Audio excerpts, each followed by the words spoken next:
Hello everyone, in this video, I will show you how to hide your Instagram username change.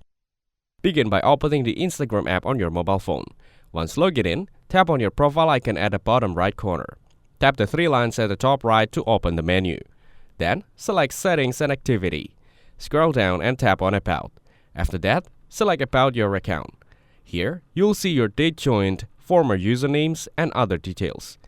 You can view or change your current username or check your previous ones. Now, go back and tap on Account Privacy. Hit the toggle button next to Private Account to make your account private. Switching to a private account helps hide your Instagram username from people who don't follow you. Thank you guys for watching this video. Hope you get some value. Make sure to like the video and subscribe to the channel to get notified of new videos. See you in the next one.